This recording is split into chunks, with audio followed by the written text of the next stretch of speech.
What's your job at Camh? I'm a physician and a scientist. I work on the early psychosis unit, which is an inpatient specialist unit that deals with young people who are at the earliest stages of severe mental illness, so potentially experiencing a first episode of psychosis or a first episode of bipolar disorder, usually people that are incredibly unwell and requiring inpatient hospital care.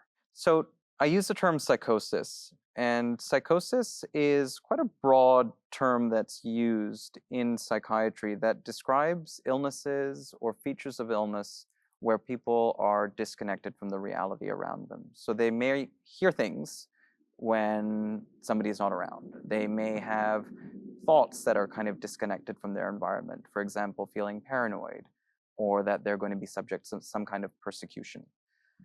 What we're trying to understand is, why do some people have a vulnerability to developing conditions like psychosis, and yet other people have resilience? Why focus on young people?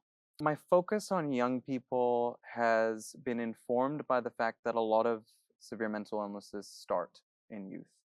And these are pivotal stages of life where you're forming relationships, you're figuring out what you want to do with your career.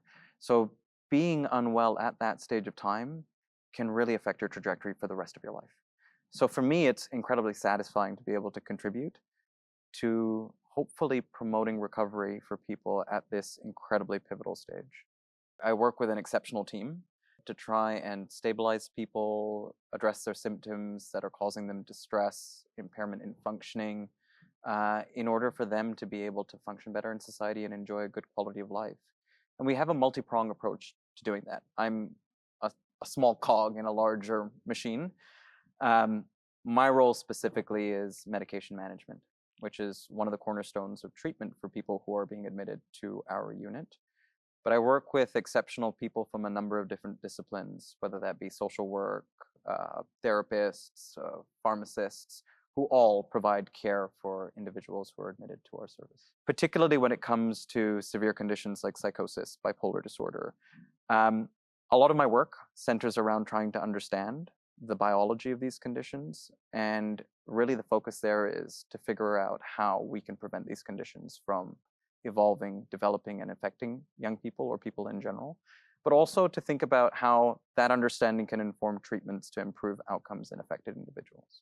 When you think about where we are, I mean, do you think we'll ever really understand the brain? The brain is an incredibly complicated organ, and I think that a lot of people have spent their careers, many scientists have, generations of scientists have probably tried to understand the workings of the brain. I think that everything is possible, and I approach a lot of my work with a sense of hope that one day we will get there. One day we will have an understanding of how to treat illness in a way that people can live much more fulfilling lives. And prevention would be the ideal way to do that. The more we understand about the inner workings of these conditions, the more we get closer to the idea of primary prevention. It's not just prevention, it's also about trying to improve outcomes in people who are already affected with these conditions. And treatments can become more and more innovative, they can become more and more effective. And all of the research that we're doing is really with a view of improving outcomes for people with lived experience. I think we're doing that here at Camh. Are advances being made? Are things getting better? I see it as a marathon as opposed to a sprint. With science, there's a lot of breakthroughs that are happening. I think we start to chip away at the problem. Investment in research is important in order to be able to achieve that. I think having a culture like we do here at Camh, where we're thinking about succession, we're thinking about the next generation of scientists who can continue the work that a lot of the established people here have already started to do that. It's impossible to be able to break those frontiers, to have the breakthroughs in terms of treatments or understanding of illness without funding for research. Research is what allows us to be able to answer a lot of those really pertinent questions. It wouldn't be possible without funders. It wouldn't be possible without people donating.